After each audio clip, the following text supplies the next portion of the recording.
Good evening, everyone. This is Dr. Tony on Forever Together program. So thank you very much for always connecting to this program. And thank you for always using the content and the testimonies to guide other people. So I'm glad to have received so many messages concerning the program and the lessons that people have learned from it, because that's the purpose of sharing the story. So thank you very much. Last week, what I'm going to do today is episode 17. I want to repeat it and I will tell you why. Last week, Saturday, I wasn't at home. I was at my son's place. My grandchildren were disturbing me. If you watch that program, you will know that I was really being distracted. So that is why I want to do a repeat of the episode today. And because I was not really concentrating, there were so many aspects that I missed, which was supposed to be the real part of the story. So please forgive us. Thank you so much. And for those that are looking up to God for grandchildren, God will give you. Those that are looking up to God for children, God will bless you in Jesus' mighty name. So maybe the next episode, maybe they will be invited to join me. But today, today is okay, today is good. The weather is favorable, so we give God all the glory for being with us since that last week till now.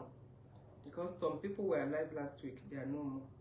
So we're just thanking God for keeping us, for protecting us, and for making this story a testimony, because it is the testimony of my life and I can never take that for granted. So today is going to be episode 17 and it's going to be live in an uncompleted building. So before that, in episode 16, I told you how I got a job because of my daughter, how I left government work to go to private sector because of her, how God favored me and I was given that appointment, not really because of the job. You know that I didn't really need the job, but I needed that job because of my daughter's education. So and God did it. And I told her I crossed 8 lanes on Oshodi Expressway that I did not even remember until I got to Osho Market. So I know that some people have been knocked down as a result of lack of concentration like that. But God didn't allow that to be my testimony, because nobody would have known what the excitement was all about if I died that day. So the testimonies, they are too numerous to count. So, and I've mentioned how we moved into that estate with my sister and our family. Then now our family members started coming to visit them and I became ashamed of myself, because I cannot be saying that, oh, I'm just here to visit them. And to lie is not really part of me. So it was becoming very embarrassing that, okay, I'm just here to say hello to them. And next week, I'm just here to say hello to them. So I had to look for alternative. So I approached the chairman of that estate. You know that there's always a CDA in every estate or in every organized estate, because there are some estates that are not organized. So when I approached the chairman, I told him about that building because I really pointed to that particular building. He looked at me and he looked at the building. He said, "This building?" I said, "Yes." He said, "You want to keep things there?" I said, "No, I want to live there." "You will sleep there?" I said, "Yes." He said, "Have you gone inside?" I said, "Yes." He said, "There are no windows, no doors." I said that I've seen all that. "No toilets, no bathroom." I said, "I've seen all that." "So how will you go?" I said, "Just give me the permission, then I will know how to find my level." So she said he promised to talk with the Alaja who owns the house, which he did. And even the Alaja too was wondering, is that place habitable? But the chairman had to convince her that I've said I've seen the place and I was ready to move in like that. And since it was part of the testimony now, you know, 3-bedroom bungalow free of charge, not paying rent. So I was very excited. So before I moved in, as a creator that I am, as a designer, you know that God has blessed me with so much wisdom. I bought planks. I can't remember the number of planks, maybe 2 or 3. But and you know that the full length of the plank, I think that time used to be 12 feet or so. So I bought that plank, or I bought those planks. I called the carpenter. You know, I'm now the designer. So as a designer at that time, I called the carpenter. I told him what to do and how to go about it. You cut this one into so parts. Cover this window. Don't cover it totally, let it so that I'll be able to open it. So he was able to make 2 windows. I picked the room at the back because the room at the front and the sitting room had many windows and the plank will not go round. So I picked the room at the back. So I was able to fix 2 windows. Then the remaining the remaining part of the wood was not sufficient for the door. So he wanted to suggest maybe we should buy my, said this person doesn't even understand anything. I said we don't need to buy anything. Just cut it like that, make it like a half door. Then you can now add nets to cover it so that mosquitoes will not enter. Because at that time, I didn't really have anything that I could protect. That I would say, okay, in case armed robbers come, what are they coming to? Is it the mat we were using to sleep? Or the 2 rough pots that I collected? So there was nothing. My few clothes were inside nylon bag. So anybody that will come to see such things, then that means that I'm better than that person, or I was better than that person at that point in time. So I had nothing to lose. So, and I didn't even need a padlock anyway. So just do it such that it was done such that I could just close it, or maybe shut it, but not with key. So my testimony started. So we started living there. I was there with my daughter. So we were going to school from there. And things were going on well. So I talked about how we started going to one particular church, Redeemed Christian Church of God. The pastor is late now, Pastor Konao. You know, many people come to church on Sunday, every day or maybe weekly basis, and the pastors will just see them, will not know what they are going through. So we were just like the members. And I didn't just go to that church. There was one of my ex's friend who was living in that estate.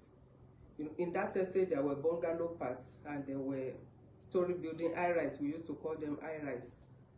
So parts, so they were in the high-rise. So the wife, it was through the wife I got to know about the church, and we started going there together. Then every Sunday we will go to their house. You know, we will go there to play with them. You know, play. Because it was that Sunday we'll be able to watch TV. It was that Sunday we'll be able to interact normally like human beings.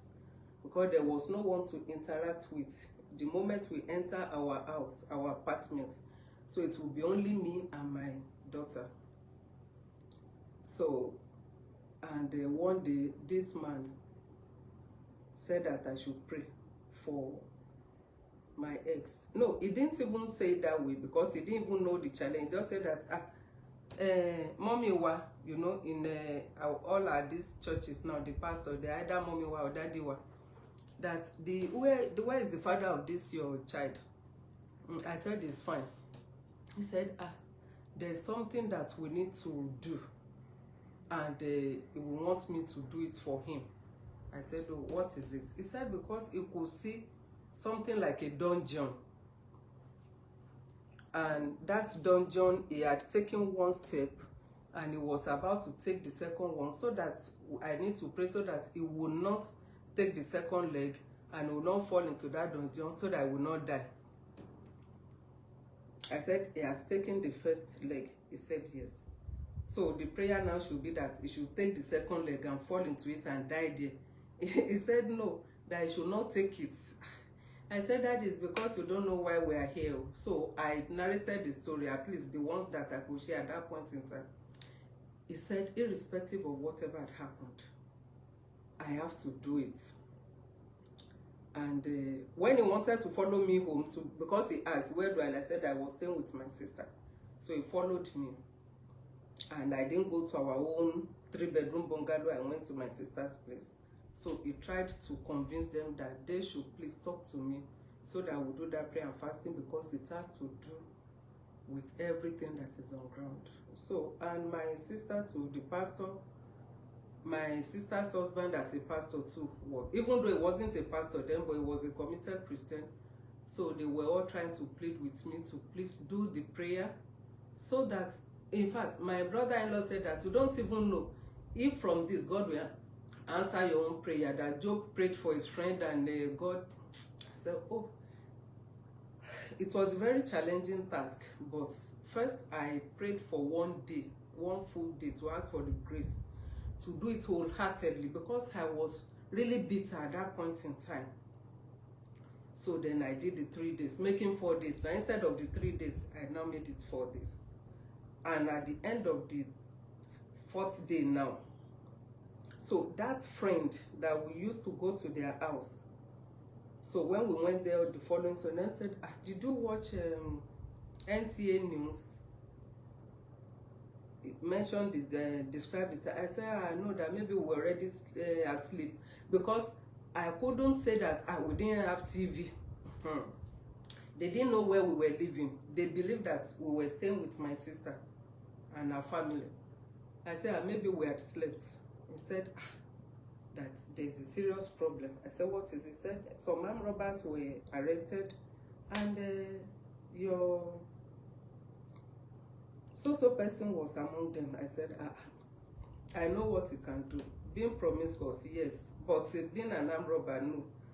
And I cited an example that there was a time I wanted to sell a 1 naira coin, because that time I think it came out newly. You know, 1 naira used to be in notes before it was changed to coin. So people were selling them. In fact, the way he talked to me that day, that, are you not a good citizen of this nation? You will sell your currency and all that. I said, so if you could talk to me like that, it will never be an armed robber. It can never. He said, well, it was in the news. I said, maybe I was already asleep. I didn't watch the news. So, but it was the truth, because later I got to know what happened. But while we were still there, then, you know, we kept going to that place. Then he had a brother, or maybe a brother or uncle, you know, in Yoruba land, we always have brother me, or sister me. This uncle, nephew, they are foreign culture. So the man came, according to them, and asked after me, you know, when the story was narrated to him. And I said, well, where? They said, that is true. Since I've been coming, I was just telling them I stay with my sister down there. Because the wife had made several attempts to follow me. I would say, maybe we are ready to. We are walking to you now. When, by the time you go back, now it will be only you. Just don't worry. Just go back. I will just, you know, try to discharge her so that she will not know where we were living. So they started feeling guilty. That how can somebody be coming to us for this long and we won't know where they stay? So the husband that day said, today, not today, I will know the place. I said, there was nothing to measure my blood pressure at that moment, because I know that it will be very high, or it will have been very high. I said, my sister is not around. He said, he's not going to see my sister. He needed to see where we live, because they were ashamed when Daddy Toby asked them. I said, okay. I tried what I could, but it didn't work. So he followed me. And I was going. He was following me. I said, they are not at home. That maybe when they are around, I will let you know. He said, no, just to know the place, not to see anything with them. So eventually, when there was nowhere to turn to, I had to succumb to the pressure. So he followed me. So when we got to the front of our house, our 3-bedroom bungalow, I turned him. He was still standing by the road. So I now told him, I said, Emma Bonao, that is come now. Then he saw the grasses, the trees, the shrubs around us. He said, no. What I said was that I want to know where you live. I I said, you are the one, you want to know where we live. This is where we live. He said, no, I mean where you, I mentioned my baby's name, where you normally sleep, because it was as if I was losing my mind to him. So I said, yes, where we live, where we sleep, where we eat, where we cook. He didn't really, I just said, okay, come, at least come, because you know from the outside too, the sitting room, the front room, no windows at all, and at the entrance, no door. That was why I was confused. Then with the bush around us, that was why I was confused. So I just encouraged him to come in. So he came in. So I opened our room, that this is our room. So he saw our mat and my pot, then the black nylon bag. I don't even know the name of the nylon bag now. No Bako Super Sako. This black nylon bag. I don't know whether they still sell them now. And he looked at everywhere. He said, you sleep here? I said, yes. He started crying. I mean, he was weeping, tears coming out. He said, is my friend aware this is where you live? I said, no. He started crying. So he rushed back home to inform the wife. So the wife, both of them came. That was the day they took us from that uncompleted building. They didn't take us from there because their house was convenient. No, they were in 2-bedroom flats. The couple, one room for the couple, one room for their children. And at that time, I think their children, either 3 or 4. I can't remember whether there was one of the sisters, of the wife's sister that was living with them. But it wasn't that there were extra rooms. In fact, there was no extra room. What they did was to move their children to their own room. And they gave us that room.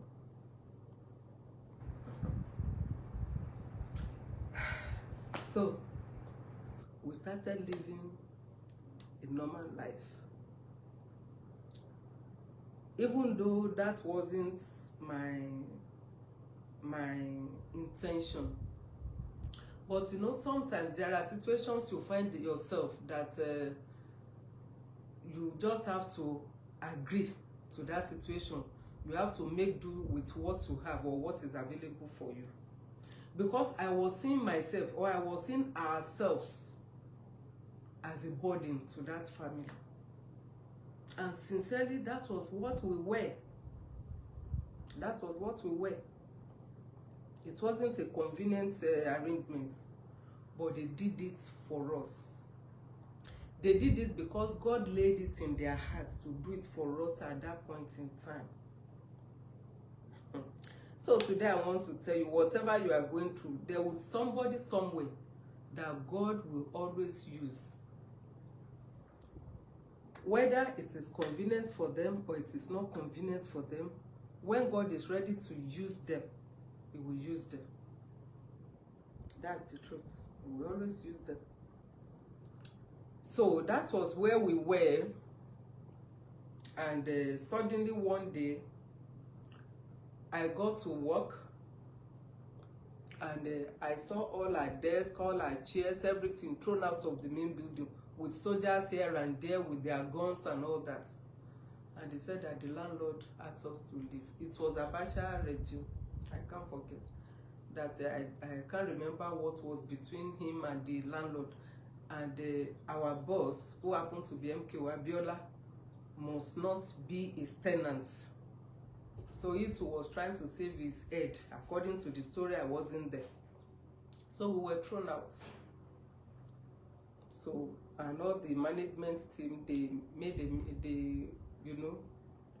they consulted. I don't know who they consulted because I was just a teacher then. But there was a consultation here and there, and we were moved to Okwebi Hope 93. So that was where we moved to. So it was at that Hope 93 that after going to work for 1 week, the transportation, my salary was 3,000. I've mentioned that my salary was 3,000 as a graduate teacher then. but I was doing home lessons. I was doing home lessons to augment, because I would not want my baby to dress like such that they will look at her and say, don't you know that she's a teacher's child? No, because that school is a standard, it's still a standard school, so I won't say it's a standard school, and children of some people that are affluent were there at that time. So, and God really blessed me. I was able to make life comfortable for her, buy her storybooks, so that she will be busy. While I was away to do lessons, I was running around. I was doing 3 home lessons, Monday and Wednesday, Tuesday and Thursday, Wednesday and Saturday, two days for each home. And any parent that would not agree to my time was not ready for my lesson, but they were always ready. They were always willing to have me. You know, when God wants to bless you, He will give you a gift that people will not be able to relegate you, that people will not be able to look down on you, except you are looking, because at that point in time, I was the one looking down on myself. Everybody was seeing how brilliant I am, but I didn't see it. I was not looking at my academic performance. I was allowing my situation to weigh me down. So that was where I started, and I now had to meet with our accountant, and I was glad to meet with him, though not physically, on social media. Sometimes, I think about 3 or 4 months ago. He may not remember, because one thing that I've noticed is that when I now get to meet people again, say, oh, you did this for me that time, they were like, most of them can't even remember. That's the truth. So I told him, I said, sir, coming from that solo to this place is a burden. Then carrying my child to cross the road is risky. I didn't even talk about the transportation fare. He said that it is true, that I will think of what to do. So God laid to his heart to give me an apartment behind the school. So I would just wake up, dress, just walk into the school, from my room to the school, just one entrance, and 24/7 electricity, because that apartment was connected to MK Abiola's building. So even if there was no light, the generator would work. At the moment the generator was working, that means we had light. So now I started living like a queen that God has made me, you know. And I was enjoying it. But let me just round up now to what happened thereafter, so that you won't think that, oh, when you have overcome one particular situation, the war has ended. No, you will always have wars to combat with. As this one is going, another one is surfacing. Because when I thought that, oh, now God has settled me, at least in terms of accommodation, living normal life, now the water to drink, and I mentioned how I saved to buy a fridge, that I will buy television, that I was keeping the money inside the fridge, inside beans, inside rice, inside everything. And when I got to the shop, television had become 10,500, and there was no 500 to be added. I had to wait till the next month to buy it. So now, how can I be enjoying this thing? And the devil will now raise his head again, as usual. The woman that brought me to that school started, though, any little thing, Miss Ario, any little thing, Miss Ario. And this woman, I made a vow that whatever she does, or whatever she did at that point in time, I will never ever raise my voice against her. So when she was to travel, she told me everybody knew she would go. So, but I now had a dream. I saw her in that dream. She said she was telling one of my colleagues that she will give her subjects to me. In that dream, I fought her. I said, Kilo, they won't be showing me journey. Is it because you help me here now that I will now become a slave? This. I was very aggressive in that dream. When I woke up, I saw it was a dream. I said, thank God. I knelt and I said, God, Please, the patience, the grace, if this thing actually come up, the grace to accept without confrontation, please give me. I prayed about it. And as I woke up in the morning, dressed up, ready to go to work, there was this aspect that I even forgot. When I was going, I had a tray in my hand with palm oil, kerosene, salt, sugar, because I wanted to teach my children how things can dissolve in another thing in science, because I always like my class to be practical oriented, so that even if the children will not remember the grammar, they will remember the demonstration and they will be able to put it in their own words. So I was coming saying, Otumbo, Otumbo. And I saw her just like the way I saw her in that room with that colleague of mine, leaning on that car, just the way I saw them. I said, this thing cannot be true. Then she started smiling. Then I was smiling too. Why she was smiling was different from why I was smiling. Just like I was surprised that happened in the past. So when I got to them, I said, we're just discussing about you. He said, why are you laughing? I said, no, I'm listening, ma. And just the way she said it, that you know I'll be traveling. I said, yes. So you'll be taking my subject. I said, okay. Which of the subjects? He said everything. I just laughed. I said, thank you, Jesus. He said, what happened? I said, because Holy Spirit has shown me in the night. And since I'm the one that is capable to do it, that I'm just grateful to God. So that was how I took all the subjects. And even when she came back, she didn't take the subject back. And that was part 1 of my episode with her. Because after that, she said, I know that if you are in charge of exam, not as exam committee chairman, no. In that school, there was a secretary, there was a typist, there was accountant, there was a bursar, you know, just like normal, well-organized workplace. She said, I will be the one to be rolling exam questions. At that time, there was no printer like this. The typist will type the question, they will roll them out. So she taught me, after rolling, how to make photocopy, how to reduce, how to enlarge and all that. So she taught me all that. You see, when she was teaching me, it was like a punishment. I tell you. Because in my mind, I said, this is not my job. It's not part of my job responsibility. But because I didn't want her to feel offended. Because before you know it, if somebody needs help tomorrow, say, I will not help you. Because even the person that I assisted, see what she's doing now. So I was just trying all I could to ensure that I was in a good book. So she taught me and I was doing it. But I realized that sometimes when we are going through certain conditions, the conditions are to prepare us ahead of time for the future. Because I remember that my first job in London was to work in a business center. We were selling all these international cards to call Asia, to call Nigeria and all that. Then we were doing printing, photocopy and all that. And during that interview, the lady asked me, she's from Cameroon. She said, do you know how to make photocopy? Hey, in fact, first, I was very thankful to her for teaching me that time. So I just made it. Said, can you reduce? Can you enlarge? I did. That was how I got the job. So if you are going through any condition that you feel that it's not pleasant, just be patient too. Because that experience, you don't know when it will work for you. I'm telling you, you won't know when it will be useful. I've realized that there's no knowledge that can never be a waste.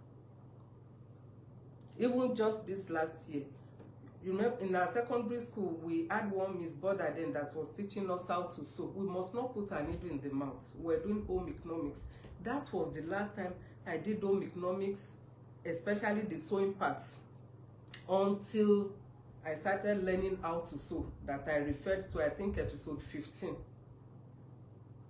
And I tell you, that experience then, my secondary school experience, in knowing how to tack, how to do this, how to do button, was useful in that shop.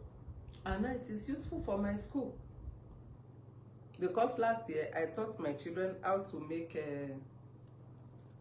how to sew, because I wanted them to make, what is it called, like the chef something, apron.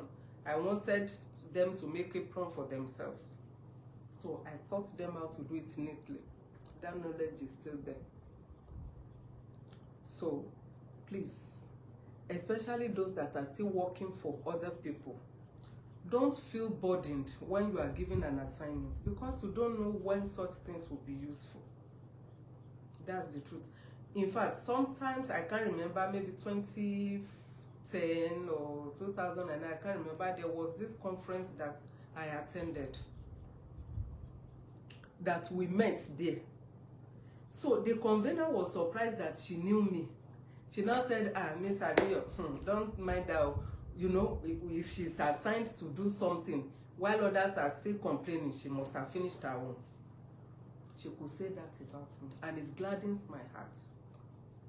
That's the truth. I was very glad when she said so. So sometimes people just relate with you because it is either they, I won't like to label it as being wicked. Maybe just to try your patience, or just to bring out the real person in you, or just to make you a better person. It may be to make you a better person. So don't react. Do it willingly, and look forward to when that will be useful for you. So thank you very much.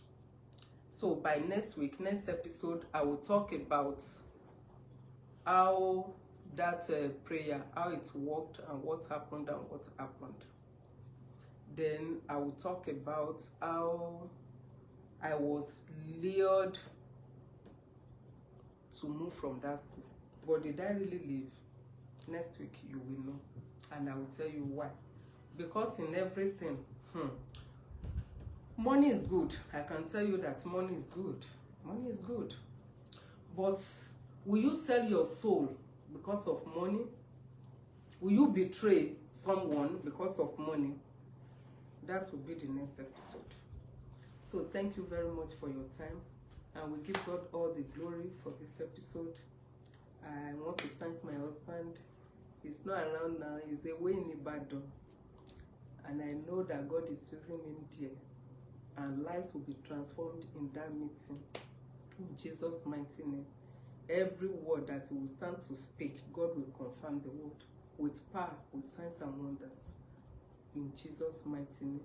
Those that have given their lives so far, they will not have cause to look back and regret ever giving their lives to Christ, because I know that they have a brighter future, and very soon their testimonies will announce them to their world. In Jesus' mighty name. So thank you very much. God bless you. Have a very blessed week. Thank you very much. So my grandchildren are not around to disturb me today. So God bless you. Thank you. Bye.